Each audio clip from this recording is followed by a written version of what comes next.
Buy it, use it, break it, fix it, trash it, change it, melt, upgrade it, charge it, point it, zoom it, press it, snap it, work it, quick erase it, write it, cut it, paste it, save it, load it, check it, quick rewrite it, plug it, play it, burn it. Olá Ana, tudo bem? Bom dia. Eu ia começar mesmo um bocado pelo princípio de tudo. Queria perceber mais ou menos como é que tudo começou, como é que tu chegaste aqui, mas indo bem atrás, portanto indo, se não à tua infância, ainda à tua adolescência, percebendo como é que o teu percurso foi durante essa altura até que começares a fazer a primeira exposição individual, portanto antes da primeira exposição individual. Vamos cá ver como é que isto se envolve. São 10h30 da manhã, ainda estamos os dois assim um bocadinho adormecidos. Estamos em quê? Em 23 de novembro de 2006 e temos que ir para trás. Pronto, como tu saberás, e já disse isto algumas vezes, nas poucas vezes que tenho que falar destes assuntos meus, que não acho muito importante a minha pessoa. Como artista, quero dizer. Portanto, vamos cá ver como é que eu posso desembrulhar isto de uma maneira mais ou menos correta, sem entrar naquelas coisas das entrevistas da minha vida, dos meus pormenores de vida que me parece que não têm interesse nenhum. Ainda há pouco tempo, há uns dias lá na exposição que houve sobre os anos 80 em Serralves,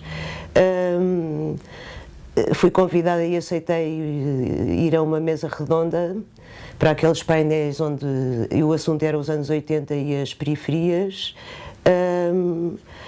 As pessoas que foram convidadas falaram das suas experiências nos seus respectivos países. Uma era uma senhora turca, depois foi um senhor chileno, depois fui eu, depois foi um senhor polaco e depois foi o Julião Sarmento. E os primeiros, pelo menos antes de chegar à minha vez, falaram dos seus países periféricos, das suas vidas nas belas artes naquela altura. Pronto, já serão agora 40, 50. Eu, apesar de tudo, era a mais velha da mesa, porque comecei tarde nestas vidas artísticas, aí posso dizer-te que o que eu disse na altura sobre os anos 80 é que não tinha mais leve ideia do que é que se passou comigo nos anos 80. Como não tenho mais leve ideia dos anos 60, 70, poderei ter imensas leves ideias e não só leves, até muito menos leves que isso, de várias coisas da minha vida, mas acho que não me interessa absolutamente nada. Mas pronto, o que eu respondi foi que não me lembrava dos anos 80, portanto não estava para falar de o que é que foi a minha vida nessa altura, se eu andava de carro, se consumia drogas, se gostava de champanhe, se a revolução aqui e acolá, não, e se as belas artes nos anos 80 já teriam ido, no meu caso, há imensíssimos anos, porque andei nas belas artes em Lisboa nos anos 60 ou coisa assim. Mas isso pode não ter interesse para ti, e eu percebo que tu não queres retratar, segundo a tua visão, os anos 60, os anos 70, os anos 80, ou o que for, mas no fundo o que eu gostava um pouco de perceber é como é que tu entras para as artes plásticas, como é que tu te apaixonas por isto, porque é que tu desenhavas quando eras miúda? Desde sempre, quer dizer, nasci assim, nasci com este nome J, que é o meu nome verdadeiro, o meu último nome, sempre nasci para isto, sempre fui artista e acho que nem todas as pessoas podem ser, apesar de ser artista é uma coisa que dá muito trabalho, tem que se praticar, como se fosse um funcionário. Exatamente, isso eu 100% com isso, e então, já que estás a falar sobre isso, assim, como é evidente, tu, para ser artista, não é? Para ser artista plástico, tem que se praticar muito, de forma a dominar-se de maneira técnica e não só... Sim, ou não dominar, ou para ser qualquer coisa, para fazer qualquer trabalho bem feito, acho que tem que se trabalhar. Claro. Mas pronto, posso dizer assim rapidamente que resolvi virar artista plástica depois de ter trabalhado no teatro, no cinema vagamente. No teatro trabalhei mais como atriz e como cenógrafa, mas as duas coisas, sempre que entrei numas produções produções que se chamavam produções teatrais, que estavam ligadas à Universidade Clássica, e um amigo meu, que era o Osório Mateus, que já morreu. Eu trabalhei com ele até ele ter morrido e fiz dois trabalhos no cinema que não quero repetir de maneira nenhuma, e olha, precisamente foi no princípio dos anos 80. E aí resolvi... Também como atriz? Ou... Não, como cenógrafa. Cenógrafa, figurinista, esse género de coisas assim. E porquê é que não quiseste repetir? Não quis repetir, precisamente foi aí que eu virei artista plástica, porque não gosto de trabalhar com equipas, detesto trabalhar com gente. E a melhor maneira de trabalhar sozinha é esta, é ser artista plástica. Não vou ter assistente jamais na vida. Claro. E a tua primeira exposição acontece a seguir a isso? Acontece assim. Pronto, entretanto, durante esses tempos, nos finais de 70, comecei a mandar coisas para bienais, basicamente desenho. Quais bienais? Como é que é? Olha, não sei, bienais, houve uma que foi talvez assim a primeira que eu achei mais, em que eu investi mais, que foi em Bilbao, em 79, mandei... Mas como é que era nessa altura? Como é que tu soubeste que isso existia? Foi por amigos? Como tu sabes... As coisas eram mais próximas? Como tu sabes, isto é um país pequeno e recebe-se catadupas de papel todos os dias. Agora recebo muito mais do que recebia na altura, mas apesar de tudo, sendo isto um país pequeno e eu estando ligado, apesar de tudo, a atividades mais ou menos chamadas artísticas, é normal que receba informações desse tipo, amigos, correio, e portanto mandei. Antes disso, tive anos e anos, ou pelo menos uns 10 anos antes disso, a trabalhar em casa a fazer pinturas hiperrealistas, que vendia muitíssimo bem, aliás, a amigos, conhecidos, sem passar por nenhum intermediário, ou seja, por um galerista como tu. Claro. Mas voltando só um bocadinho atrás, porque Sim. Tu tens as tuas primeiras experiências no teatro e no cinema, mas tu tiveste formação nessas áreas, eu penso que... Não. Eu, depois das Belas Artes, que tive um ano nas Belas Artes só, não fiz nem pouco mais ou menos os 4 ou 5 anos que era preciso na altura, fui para Bruxelas, mas devo dizer-te, inscrevi-me numa escola de cinema e de arquitetura, acho que era uma boa escola, mas inscrevi-me precisamente em tapeçaria. Uhum. E era a única aluna dessa escola em tapeçaria, porque era uma... muito tempo para fazer? Não, tive muito pouco, eu tenho muito pouco, a partir dessa altura que já estava numa adolescência um bocadinho malucada e já tinha passado essa fase complicada das adolescências, mas ainda estava em... 1974? Não, 69, 8, não teria ainda 20 anos, coisa assim.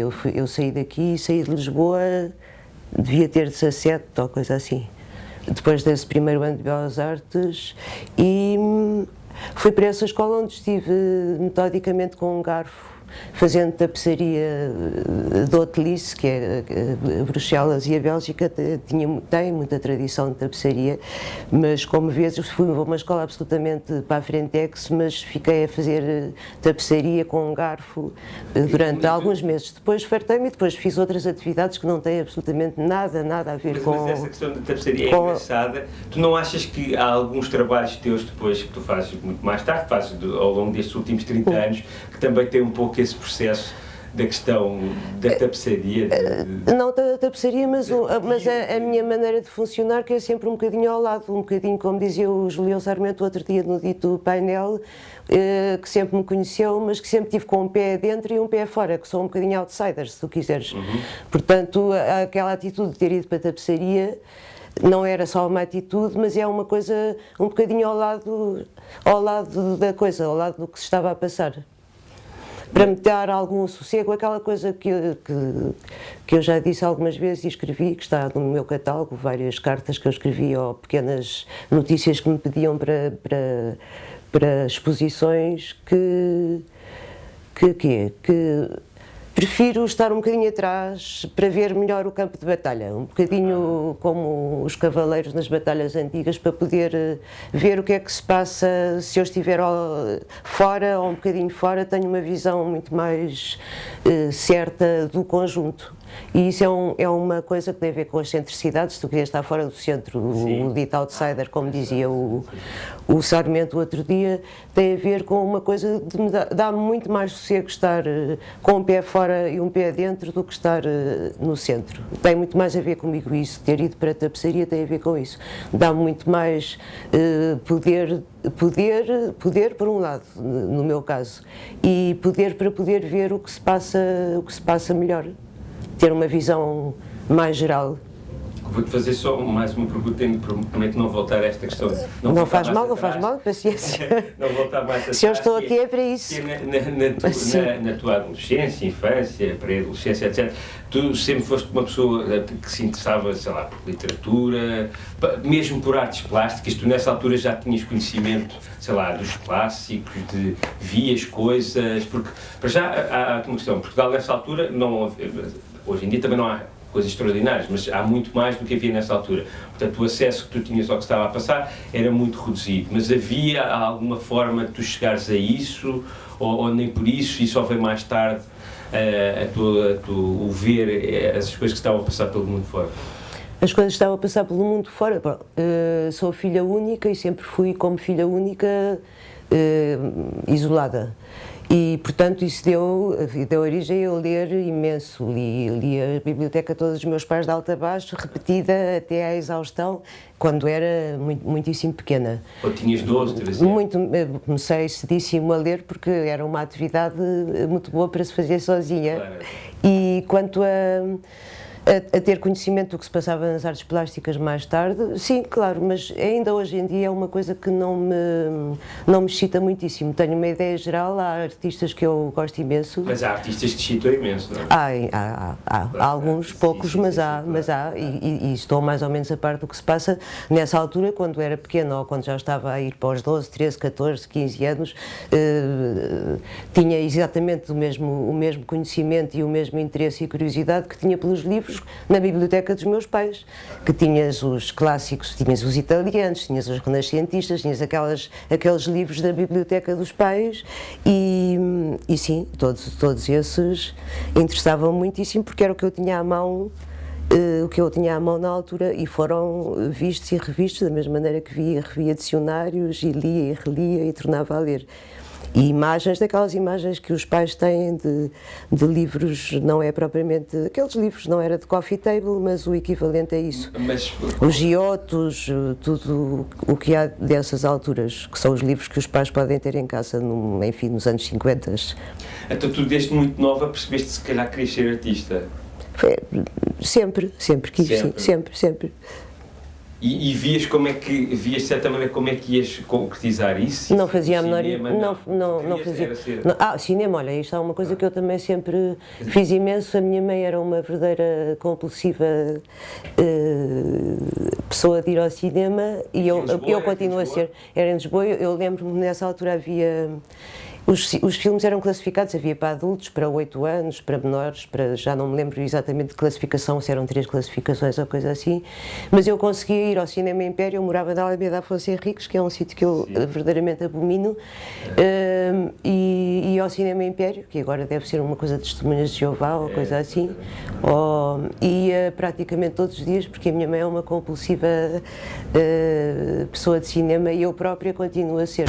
Vejo tudo, todos os dias, praticamente vou ao cinema à 1 da tarde ver absolutamente tudo. Portanto, não sou muito. Praticamente quando não estou a trabalhar, vou ao cinema à 1 da tarde, gosto de estar ali às escuras a ver filmes, a ver imagens. E não escolho. Vou por cinemas, ou gosto mais de ir a este cinema, ou àquela sala, ou àquela. Aí talvez tenha a ver com o que tu me perguntaste há bocado sobre me interessar particularmente, ser especializada em artes plásticas, já que trabalho nisso. Não sou. Eu vejo qualquer filme, não vou ver filmes deste realizador ou daquele especialmente. Eu vejo tudo a direito. E é assim que eu trabalho, e é assim que eu posso olhar para as artes plásticas. Não olho particularmente para uma coisa, olho para... Mas quando eras mais nova e ias a essas sessões no Cinema Império, gostavas mais tipo de westerns, ou também vias dessa forma? Tudo te interessava? Ia com a minha mãe, era via o grande divertimento da tua vida, como ler, e portanto era exatamente, sempre sempre gostei de estar às escuras numa sala de cinema, e vi todos os filmes americanos maravilhosos que se passavam na altura ou que podiam vir a Lisboa. Que era o quê? O que é que te lembras dessa altura? Desde Orson Welles até os realizadores americanos daqueles todos, os de origem, aqueles americanos todos dos anos 40, 50, desde policiais, aqueles realizadores que foram para os Estados Unidos de origem austríaca, claro. Enfim, eram todos os que havia nessa altura e que já... Billy Wilder. Sim, o Billy Wilder, que eu adorava, pronto, vi absolutamente tudo, desde aqueles policiais maravilhosos a preto e branco, com aquelas sombras muito marcadas, Claro, e aquelas colares maravilhosas, até tudo. Era o que havia, o que eu podia ver, onde a minha mãe ia, e deixavam-me passar no cinema porque me conheciam, apesar de eu ser pequena, e como ia com a minha mãe, via os filmes pós-adultos. E na literatura também era da mesma forma? Lias tudo, mais ou menos? Lia tudo compulsivamente, ou às escondidas, ou sem ser. E tens saudades? Ia aos livros e atacava. E diz-me uma coisa, que é assim, tens saudades disso neste sentido, que é, se calhar hoje em dia, porque já tens muito mais referências, já sabes muito melhor o que é que gostas e o que é que não gostas, e já vais muito mais à procura das coisas que te interessam, se tens saudades de uma altura em que lias tudo a eito, e que davas sempre hipótese às coisas que estavas a ver e a ler, ou ainda hoje tentas ser assim? Não tento, sou assim, dou hipótese, leio tudo a direito. Não leio nem pouco mais ou menos tanto como lia, nem pensar, mas dou hipótese a tudo. Acho que quanto mais velha vou ficando, mais otimista tento ser, e sou. E tolerante. E tolerante, sim, acho que sim, porque nós somos bastante malvadinhos e temos muita tendência para... Eu própria, sim, mas com a idade estou a melhorar um bocado, mas não sou nada escolhida nas minhas coisas em geral. Ainda agora, e acho que pela primeira vez que foi há semanas, Sim. Uma fotografia tua, não sei exatamente que idade é que tu tinhas, que é uma fotografia que está alguns aí na casa, a preto e branco, contigo vestida, não sei se era... Minhota? Minhota, eu acho que era minhota. Sim. Eu não sei que idade é que tinhas, mas ali parece que naquela fotografia já, não sei, eu vejo já alguma coisa de rebeldia. Naquela altura já havia... Aquela fotografia parece bastante nova, mas já estava artista plástica. Aliás, pois estou com o cabelo muitíssimo curto, apesar de estar vestida de minhota e não pus um lenço na cabeça, mas tinha acabado de fazer de atriz nos anos 80, precisamente, ou 79, tinha feito um papel masculino que era o fatalista do Diderot, e eu fazia de amo, e tinha acabado, pronto, nessa altura já não estava totalmente rapado, tipo Casa Pia, mas estava bastante curtinho, e estávamos já nos anos 80, portanto estamos há 26 anos, já devia ter os meus 30, já devia ser trintona, e estava vestida de minhota, porque... É uma coisa, olha, foi um vídeo que eu fiz, também fiz vídeo, coisa que eu me esqueço muitíssimo, e porque foi... Não é um autorretrato, não? Aquilo é um autorretrato, e eu fiz uns vídeos aqui, precisamente em casa, vestida de minhota, mas perdi-os, e é o que resta, é aquela fotografia. Já que estamos a falar de autorretratos, parece-me que ao longo de todo o teu percurso aparecem autorretratos, mas aparecem de formas diferentes. Há autorretratos que aparecem quase como símbolos, ou mesmo como marcas, como se fosse a Coca-Cola, portanto os Jotas são a imagem disso. Depois aparecem autorretratos mais encenados, fotográficos, mais, sim, sim. com um lado mais fotográfico, em que tu apareces nas próprias fotografias, e ainda vejo, e se calhar há mais, outros que tu apareces sob a forma quase de escultura. Portanto, e pronto, e tu aqui também há 2 meses, quando estavas a apresentar a exposição na galeria, falaste que aquela exposição era das exposições mais autobiográficas que tu já fizeste, e as peças tinham nomes como fidelidade, tenacidade, se eu disser algum erro, diz-me monólogo, depois tens uma peça mais antiga que se chama firmeza. Por isso, como é que tu no teu trabalho estás-te sempre a representar a ti? Pois não tenho outro remédio, é por isso que não tenho outro remédio. Pronto, há pessoas que há pessoas que não, pelo menos acham que não estão. Tem que sempre, eu acho que tem que sempre partir do próprio, que é o fundo de maneio que existe para qualquer pessoa.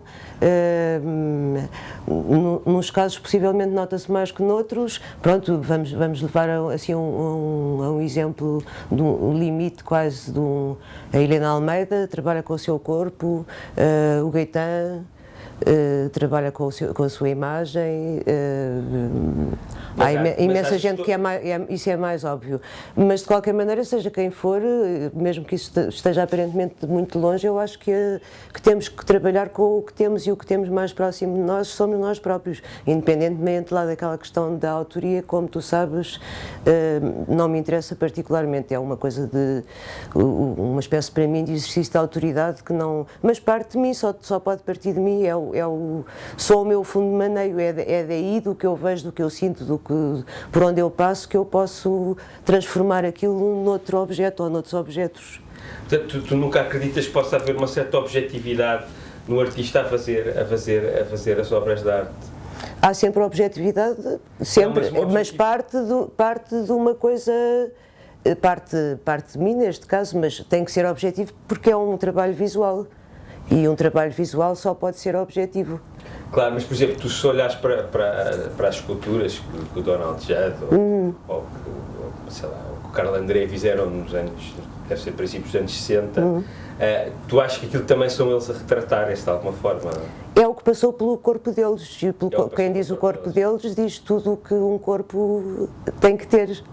É o que passa é por isso que o trabalho seja mais transcendente ou transcendido, é de qualquer maneira tem que passar por uma máquina que somos nós que a estamos a fazer, uma máquina, e aí é que acho muitíssimo importante aquilo que eu já te disse o outro dia, que disse naquela visita guiada à tua galeria no domingo quando foi a minha exposição,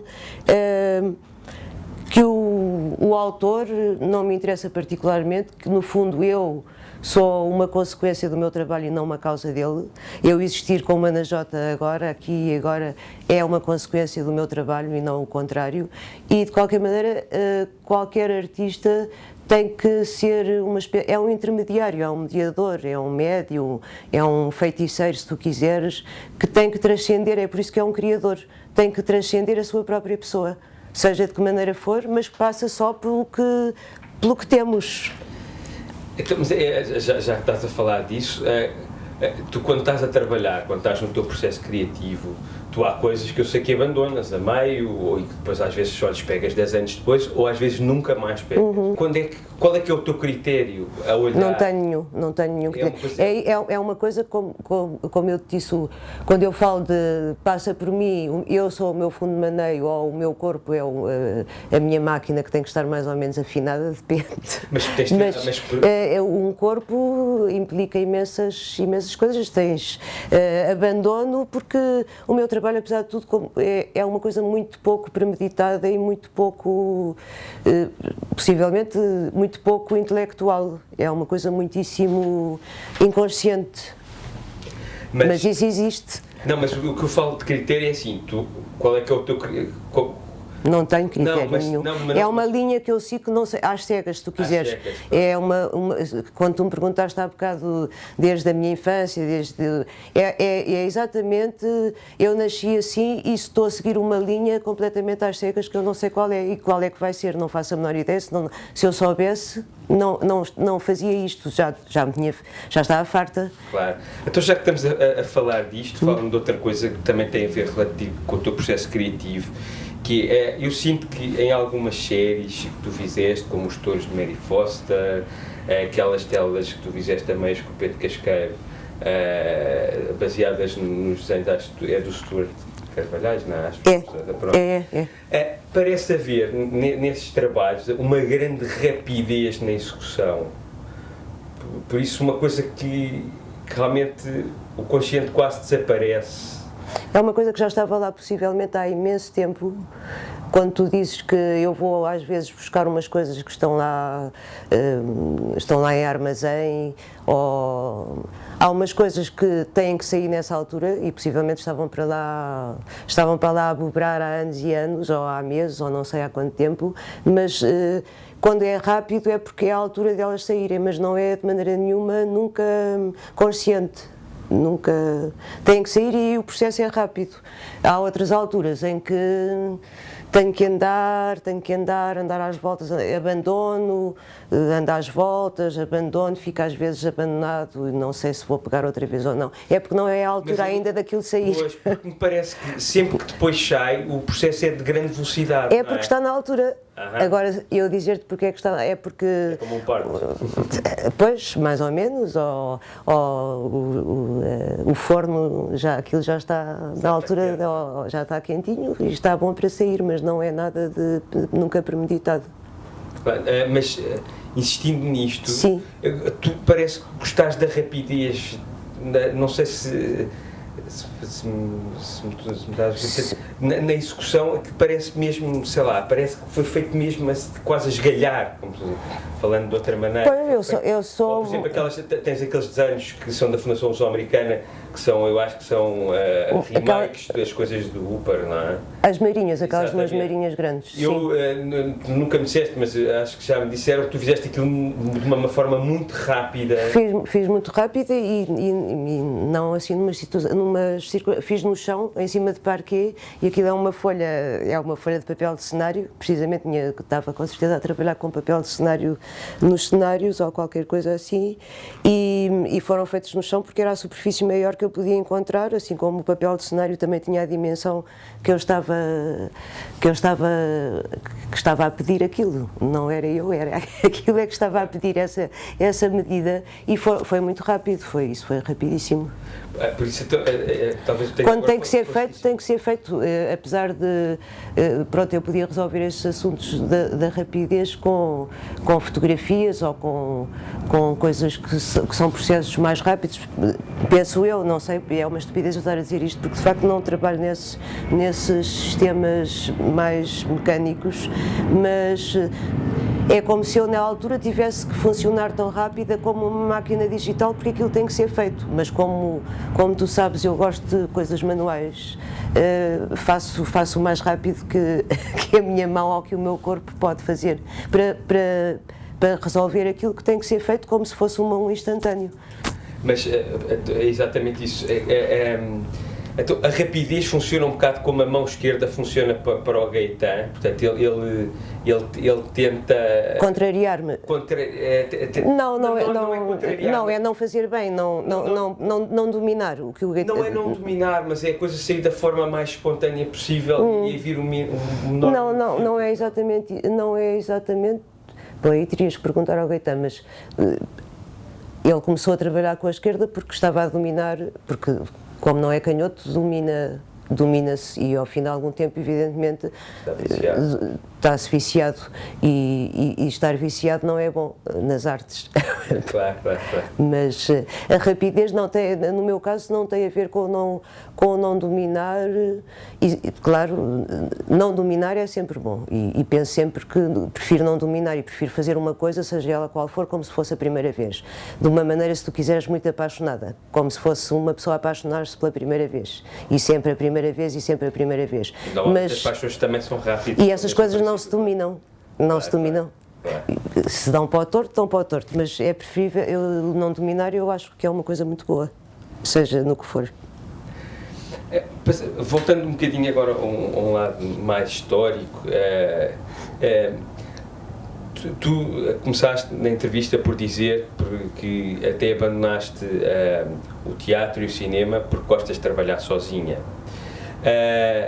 Mas tu sempre estiveste próximo de uma série de pessoas que têm tido alguma constância ao longo da tua vida. Tu consegues mais ou menos, em termos, portanto, não, claro que a parte pessoal e a parte artística acaba sempre por fundir, mas como é que tu nos anos tu conheces essas pessoas todas logo nos anos 80, algumas antes ainda? Assim, estás a falar, por exemplo, a pessoa que eu conheço há mais anos é o Gaetan. É o Gaetan que andámos nas Belas Artes exatamente no mesmo ano e saímos os dois. O Gaetan teve lá um bocadinho menos tempo, deve ter estado 4 meses do primeiro ano. Eu ainda resisti mais dois meses, eu tive para aí 6.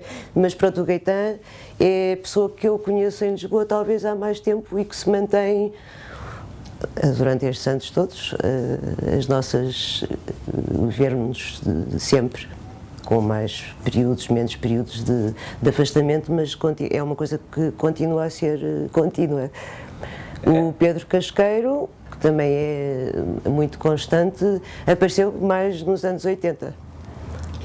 E não falando tanto da questão pessoal, falando de coisas como tu sentiste, nos anos 80, quem é que tu sentiste que foi mais importante para dar alavancagem, para catalisar coisas em termos das artes plásticas, seja um galerista, seja um crítico, seja um tipo que trabalha para uma coleção? Quem é que eram as personagens que tu sentias que estavam a fazer coisas que te permitiam trabalhar? Não te vou dizer ninguém, porque... E também não te vou dizer, como dizia o tal senhor polaco outro dia no dito painel de Serralves, que era uma altura, os anos 80, de coca e de champanhe, que eu ainda continuo a gostar das duas coisas, portanto, não só passei os anos 80, como os 90, como os 2000, e não... Como dizia o João Sarmento, eu sempre estive com um pé dentro e um pé fora, sou uma outsider totalmente. Tudo o que eu faço, ou o que fiz, ou o que possa ainda vir a fazer, e espero ainda conseguir fazer muita coisa, é completamente consequência de milhares, centenas, dezenas de coisas por onde eu passo, viagens, este bairro, tudo, coisas que não têm particularmente a ver com uma especificidade. É como entre médicos de clínica geral e um especialista, eu prefiro clínica geral. Sim, mas... Não sou muito focada, ou sou muito pouco focada, sou tão focada nas artes plásticas, ou as artes plásticas interessam-me tanto como, se tu quiseres, as coisas mais triviais do mundo, por onde eu passo todos os dias, por onde o meu corpo, essas coisas todas que estávamos a falar há bocado, circula. Mas o que eu queria dizer era pessoas, no fundo, que ajudaram a que houvesse artes plásticas, que mostraram interesse, por exemplo, no teu trabalho. É-me indiferente, é-me completamente indiferente. Ainda hoje me é completamente indiferente. Pois, noto isso. Não estou, mas é completamente indiferente. Isso interessa-me tanto como outras tantas coisas, e possivelmente até isso me interessa, como estou tão, se calhar, dentro disso, é uma coisa que me interessa aparentemente menos do que outras tantas coisas por onde eu vou passando e que me são mais úteis do que uma especificidade assim. É como se o meu foco ficasse reduzido, não me interessa absolutamente nada. Ficar especialista. Especialista em que sentido? Em ser uma artista, sou uma especialista. É como se a minha arte resumisse a ser uma artista. Eu sou artista porque ainda consigo, porque não só porque nasci assim, claro. Como ser artista tem que ser uma coisa alargada, não tem que ser uma coisa reduzida. Isso faz com que, faz com que eu fosse como eu dizia há bocado, um médico especialista. Eu prefiro ser um médico de clínica geral. Estar atenta a uma quantidade de coisas, e são essas coisas que me fazem funcionar. Essas coisas, pronto, qualquer pessoa anda todos os dias, possivelmente uso isso para o meu trabalho. Possivelmente então, não uso. Se não existissem instituições, que se não existissem galerias, que se não existissem pessoas interessadas no teu trabalho, tu continuavas a trabalhar da mesma forma? Continuava, claro que sim. Não posso fazer mais nada. Pronto, ainda bem que dizes isso, já agora estás a dizer isso. Como sempre fiz. Claro, pois, mas eu sei isso. Claro, agora dá mais jeito, tenho mais dinheiro. Claro. Com certeza que sim, mas continuaria, claro que sim, continuaria. Claro, então já que falas nisso, vendo agora a coisa de uma outra forma, como é que tu vês, tipo, eu parece-me a mim que realmente nos anos 80 e até para trás as coisas funcionavam mais assim. A maior parte dos artistas que vêm mesmo dessa altura, hoje em dia adaptaram-se, ao contrário de ti, à forma de funcionamento das coisas e tentam ir potenciar ao máximo, se não sei bem exatamente o que, com as novas condições que existem. Mas mais do que falar da mudança que houve de maneira de trabalhar desses artistas... Sim, que foi muito grande, foi enorme. Agora fala um pouco, como é que tu vês essa mudança nesses artistas que já trabalhavam nos anos 80 e na maneira como trabalham agora? Como eu te disse há bocado, e vou generalizar porque é melhor, prefiro ser otimista, mas o estado do mundo, a globalização, as nets, todas essas facilidades não me interessam nada e não acho. Tem que ser, estamos numa espécie de efeito de estufa. No fundo interessam tanto como aquele candeeiro, não é? Não, interessam porque estou lá, eu estou incluo-me absolutamente, eu não posso ser uma outsider num efeito de estufa. Estamos todos metidos no efeito de estufa, mas há sempre as consequências dos efeitos de estufa e da globalização, dessas coisas todas que se passam, em que eu estou, evidentemente, não sou uma galinha doente, estou aqui metida no meio desta coisa toda geral. Não acho isso, acho que tem que ser, não acho particularmente, o que me interessa nisso, no efeito de estufa, é o que pode sair do efeito de estufa, que é isto ficar tudo alterado, os icebergs andarem à solta fora do sítio, chocarem com barcos, várias catástrofes que terão que existir. É normal. E quando eu digo icebergs, posso dizer um objeto estranho que aparece quando há qualquer efeito de estufa, por exemplo.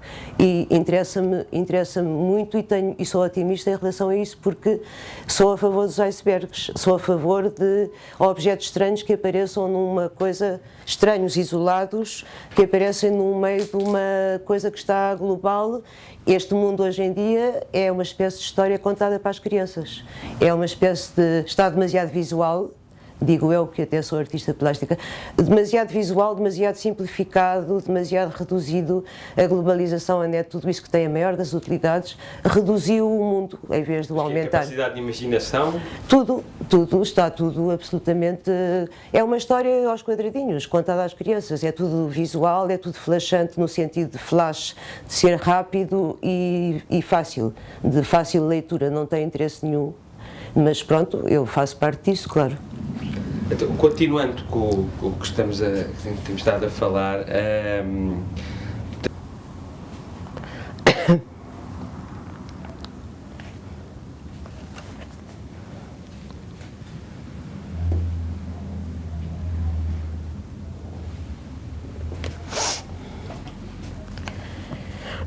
não, tu estavas a falar da globalização e do aparecimento de coisas novas e que tudo isso te ia sempre interessante, mas voltando um bocadinho atrás, eu acho que hoje em dia, para uma pessoa que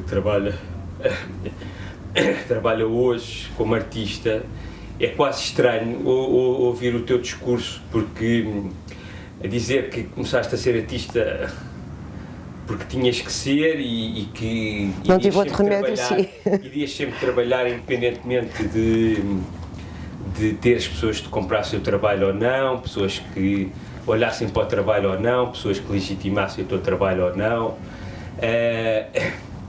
Isso para um artista jovem e já nem tão jovem, deve parecer uma conversa muito estranha. Como é que tu vês?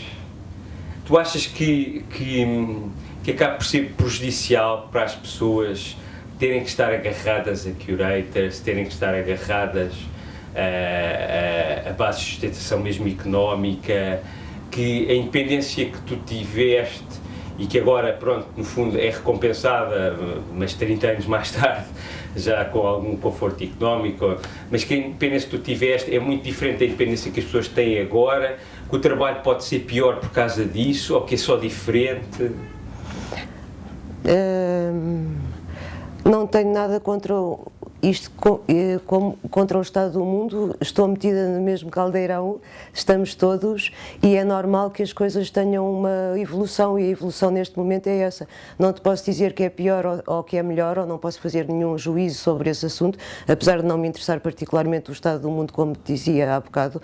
Acho que é uma coisa que eu tenho que saber passar, não tenho outro remédio, e não te sei dizer, nem vou fazer, não te vou dizer se é pior ou se é melhor.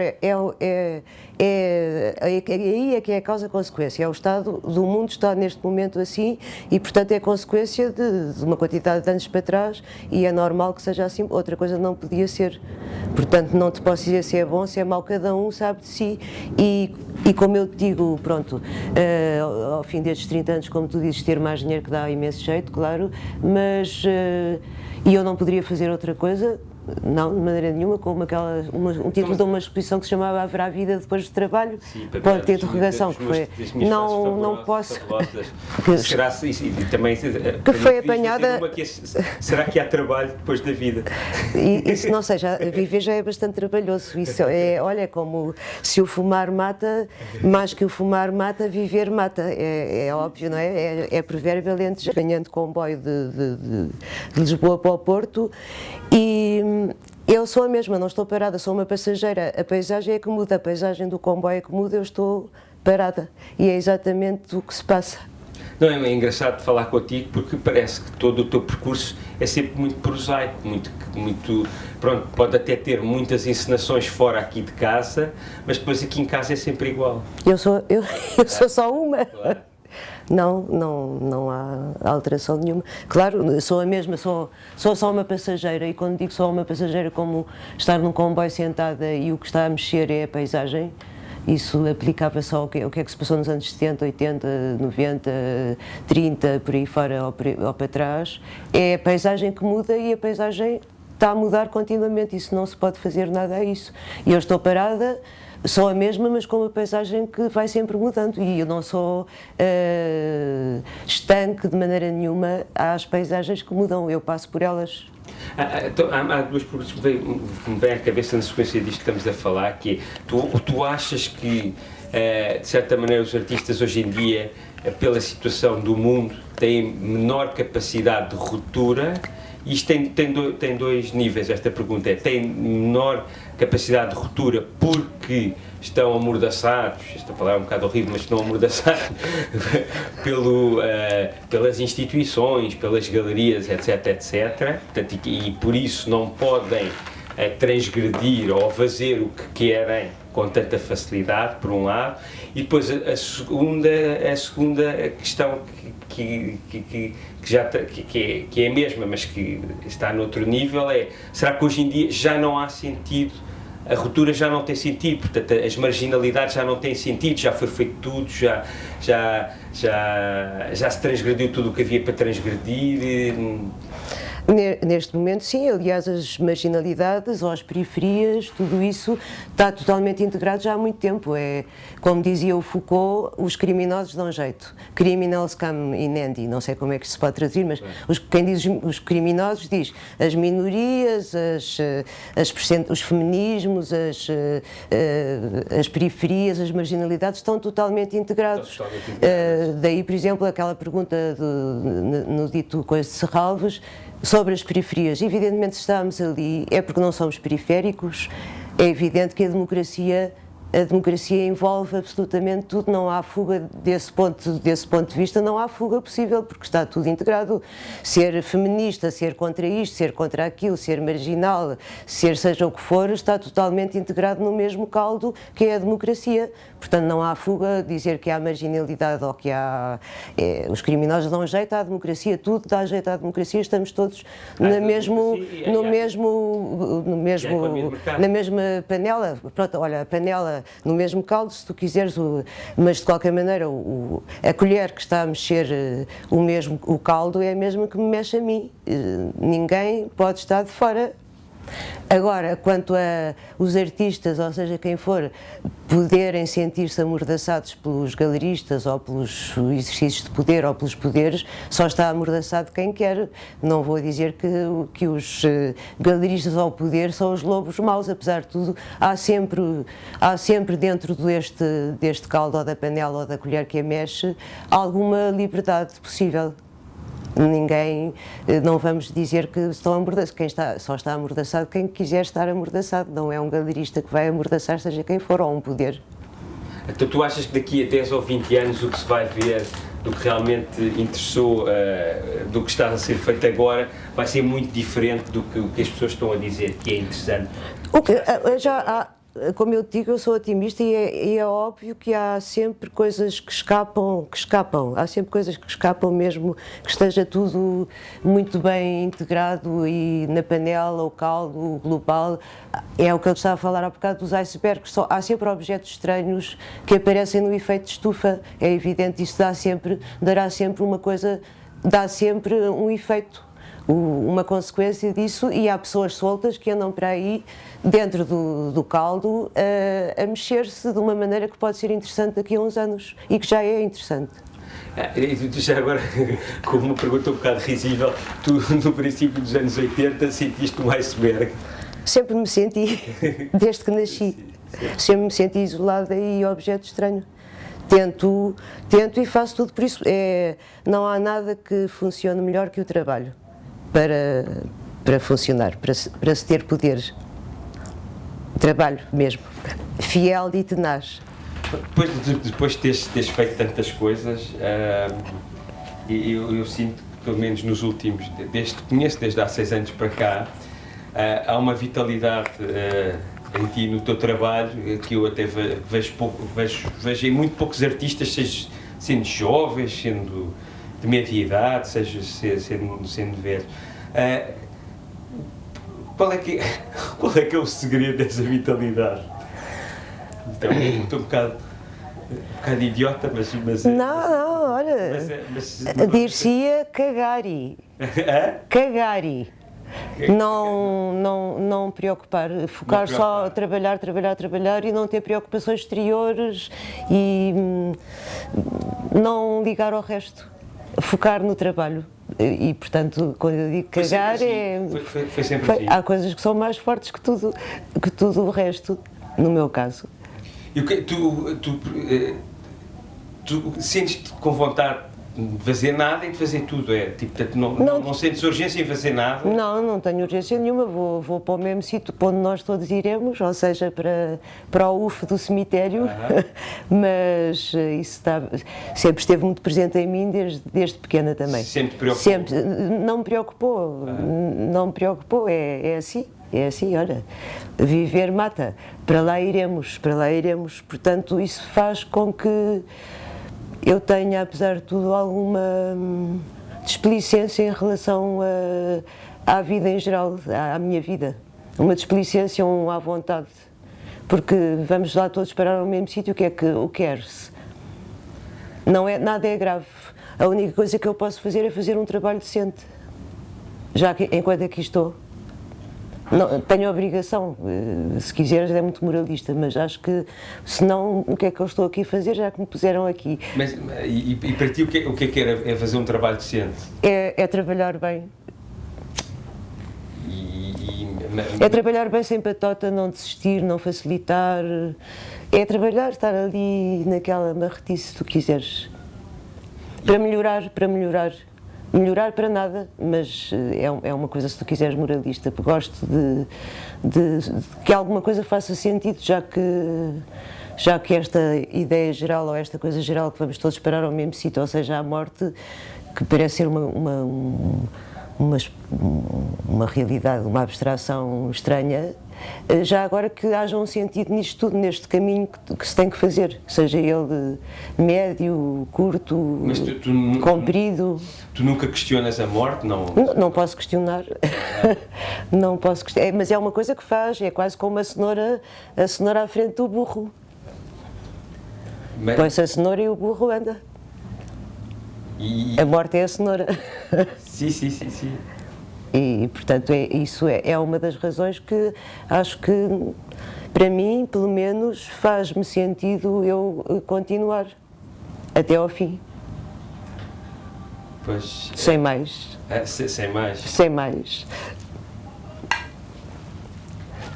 Está bem. Ficaste... Ficamos por aqui. Então, pronto, olha. Gostei imenso de falar contigo. Muito obrigada. Se calhar um dia ainda devemos de falar exatamente. Pois, olha, vamos ver. Há algum ver. tempo de falar outra vez. E espero que isto sobre fique um bom arquivo. Pois, eu também espero que sim. Obrigadíssimo. Buy it, use it, break it, fix it, trash it, change it, mail, upgrade it, charge it, point it, zoom it, press it, snap it, work it, quick erase it, write it, cut it, paste it, save it, load it, check it, quick rewrite it, plug it, play it, burn it, rip it, drag it, drop it, zip, unzip it, lock it, fill it, call it, find it, view it, code it, jump and lock it, surf it, scroll it, pose it, click it, cross it, crack it, switch, update it, name it, read it, tune it, print it, scan it, send it, fax, rename it, touch it, bring it, pay it, watch it.